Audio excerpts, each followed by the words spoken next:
Alors, sans plus attendre, l'objet qui est probablement le plus impressionnant et le plus mystérieux, puisque lorsqu'on dit pyramide, on a l'impression qu'à l'intérieur se cache quelque chose. C'est un écrin qui est solidement protégé. Et donc là, la première fois que j'ai vu cet objet, je me suis demandé ce que c'était et je me suis demandé quel pouvait être le rapport avec le livre. Avec le secret, oui. Avec la formule magique, le Graal, oui. Mais avec le livre, je n'en savais rien. Daniel, est-ce que vous pouvez nous éclairer ? Donc, le titre de ce livre, c'est Pierre sur pierre porte lumière.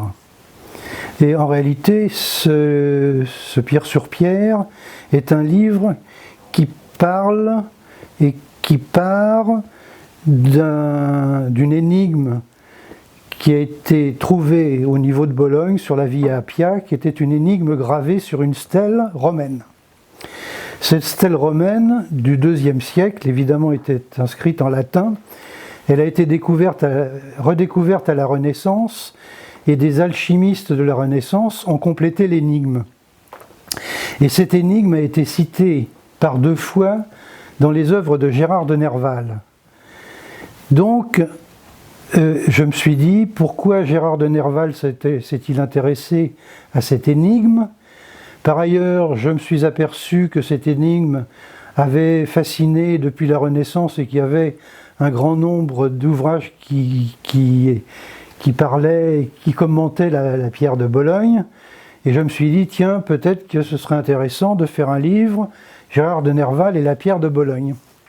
Donc, cette réflexion m'était venue, je connaissais la pierre de Bologne par Étienne Martin, et à ce moment-là, je me suis dit, tiens, peut-être que Pierre Bettencourt, qui aime bien les objets un peu mystérieux, qui aime bien le occultisme, enfin, il était un peu prudent, et c'est des zones dans lesquelles il s'aventurait pas trop. Enfin, il aimait bien le mystère, il aimait bien Gérard de Nerval, et j'ai fait connaître à Pierre Bettencourt ce texte de la pierre de Bologne, qui l'a beaucoup intéressé et intrigué, mais je ne voulais pas faire le même genre de livre que la première fois, c'est-à-dire qu'il n'était pas question que ce soit Pierre Bettencourt qui écrive. Je voulais chercher quelqu'un qui soit capable d'expliquer, qui connaisse bien Gérard de Nerval, et qui soit capable d'expliquer pourquoi Gérard de Nerval s'était intéressé à cette fameuse énigme. Alors ça a été assez long. Un jour, Dominique Le Buan me dit, tiens, dans la revue Balmoral, il y a quelqu'un qui a écrit un texte sur Gérard de Nerval et la pierre de Bologne. Et ce personnage s'appelle Jean Roudot. Et il faudrait que vous lisiez le texte et puis peut-être qu'on pourrait essayer de faire quelque chose avec lui. Donc le texte convient très bien, il était pile dans ce qu'on voulait faire. Je contacte Jean Roudot, qui est tout à fait gentil, un type absolument lumineux, qui était d'une culture incroyable, qui avait tout lu, il avait quand même été choisi par René Char pour écrire la préface dans la Pléiade des œuvres de René Char. Donc ça veut quand même dire quelque chose. Il avait lui-même écrit pas mal de titres. Et donc il m'a dit bien sûr. Alors je lui ai expliqué le projet, je lui ai dit il faudrait peut-être un peu le remanier dans tel sens ou dans tel sens. Il a été adorable et il s'est prêté au jeu absolument magnifiquement. Donc j'avais un texte sur la pierre de Bologne, j'avais Monsieur Bettencourt qui était prêt, qui était dans les starting blocks, et donc Bettencourt a trouvé le texte excellent. Et Bettencourt a imaginé une forme pour abriter ce texte, mais je vais vous lire le texte pour que vous compreniez mieux laquelle... Alors, avant de lire le texte, on a donc 2 objets. On a cette première pyramide, et puis on en a un deuxième. J'expliquerai à la fin quel est ce deuxième objet, qui est assez étonnant lui-même, puisqu'il protège une pierre, comme j'ai montré tout à l'heure, une pierre d'argile, et qui cache en son ventre, on pourrait dire, le livre en question. Et donc là, ce que nous allons lire, c'est une partie du livre, et c'est notamment l'énigme de cette pyramide. Donc, la fameuse stèle trouvée à Bologne porte le texte qui suit. Ô Dieu man, Aelia Lelia Crispis, qui n'est ni homme, ni femme, ni hermaphrodite, ni fille, ni jeune, ni vieille, ni chaste, ni prostituée, ni pudique, mais tout cela ensemble, qui n'est ni mort de faim, qui n'a été tué ni par le fer, ni par le poison, mais par ces trois choses, n'est ni au ciel, ni dans l'eau, ni dans la terre, mais est partout. Donc ça, c'est la partie qui a été écrite à l'époque romaine. Ensuite suit la partie écrite par les alchimistes de la Renaissance, Lucius Agathos Priscus, qui n'est ni son mari, ni son amant, ni son parent, ni triste, ni joyeux, ni pleurant, sait et ne sait pas pourquoi il a posé ceci, qui n'est ni un monument, ni une pyramide, ni un tombeau. Et à ce moment-là, Gérard de Nerval a complété, c'est-à-dire un tombeau qui ne renferme pas de cadavre, un cadavre qui n'est point renfermé dans un tombeau, mais un cadavre qui est tout ensemble, à soi-même, et cadavre et tombeau. Donc nous étions dans un texte d'une certaine densité. Effectivement. Alors donc Pierre Bettencourt, contrairement à ce qui est écrit dans le texte, il a fait une pyramide. Oui. Mais il était habitué des pyramides, Pierre Bettencourt. Il était habitué à travailler l'ardoise, et donc il a fait cet objet qui contient le livre, qui contient également cette fameuse pierre. Alors la pierre de Bologne, évidemment, dans son original, elle est en pierre, mais Pierre Bettencourt m'a dit finalement, la brique, c'est le matériau aussi des Romains, donc je voulais qu'à l'intérieur on figure la pierre, mais il était difficile de réaliser une gravure en pierre, donc on a fait le choix de prendre une argile qui est de la brique et dans laquelle le texte est en creux, est gravé en creux dans l'argile. Et donc, voilà l'objet que Pierre Bettencourt... pyramide qui s'ouvre par le sommet, qui puis après, si j'ai bien choisi le bon côté, et c'est le cas, s'ouvre comme ceci. Voilà.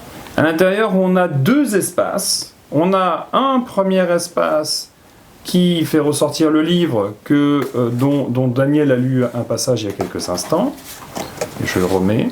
Et on a un deuxième espace, une deuxième cachette, à l'intérieur de laquelle on va retrouver cette fameuse pierre d'argile et plaque d'argile que je vous ai montré tout à l'heure avec les inscriptions latines dessus. Et donc, on referme la pyramide, on remboîte son sommet et on se retrouve avec quelque chose qui est totalement protégé et difficile à ouvrir. Voilà un objet qui est extrêmement rare et que nous allons prochainement mettre à la vente, qui est quasi unique aujourd'hui sur le marché.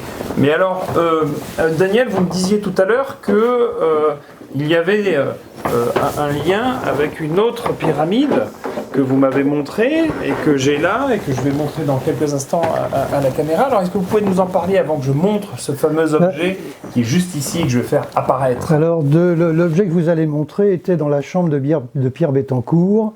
C'était ce qu'il a appelé, il a fait un cycle de 6 sculptures qu'il a appelé des petites idoles pour croyants usés. Et, tout un programme. Tout un programme. Et donc ces petites idoles, il en avait une dans la chambre, qui était constituée par une pyramide à étages, un petit peu comme les pyramides mayas, et de 2 visages, qui est un Janus, un visage sculpté, un visage vivant, ou un visage mort, et un visage vivant. Et à l'intérieur de la pyramide, puisque toute pyramide a son secret,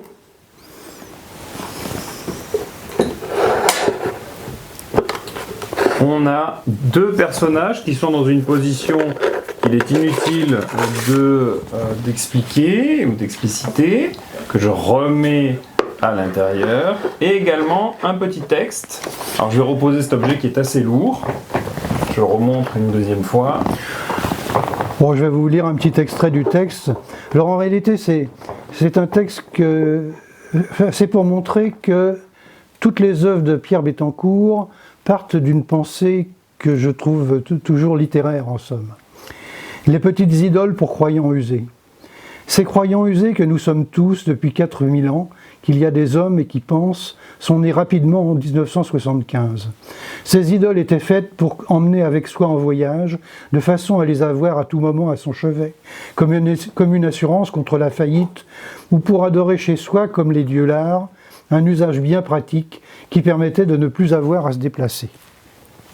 À la demande de mon frère, alors son frère c'était André Bettencourt, qui était le mari de Madame Schweller-Bettencourt, propriétaire de L'Oréal. À la demande de mon frère, j'avais fait des dessins qui devaient servir pour construire de beaux tombeaux, plus à leur place qu'à Neuilly, ou même au Père-Lachaise, dans cet extraordinaire cimetière de Gênes, le Campo Santo. Alors, en réalité, la première petite idole que Pierre Bettencourt a fait, c'était pour le tombeau de son frère qui devait être à Neuilly. On imagine le tombeau à Neuilly, dans le cimetière de Neuilly, qui renferme le corps d'André Bettencourt. Donc ça ne manquait pas d'humour.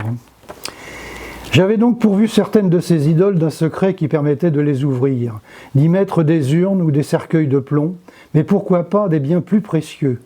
Une statue de femme éplorée faisant l'amour à un homme couché, son amant, des bijoux, une croix de diamant par exemple qu'avait posée ma mère, des livres rares, ce livre des Lamentations que j'avais écrit à Damas après lecture des livres que faisait apporter chaque matin dans notre appartement Alain Grenier, fils de l'auteur des Îles, dont Jean Paulhan m'avait recommandé la lecture, comme celle de Maître Eckhart qui avait écrit « C'est pourquoi nous prions Dieu d'être délivrés de Dieu et de concevoir la vérité et d'en jouir éternellement. » Un chanoine qui valait bien Copernic.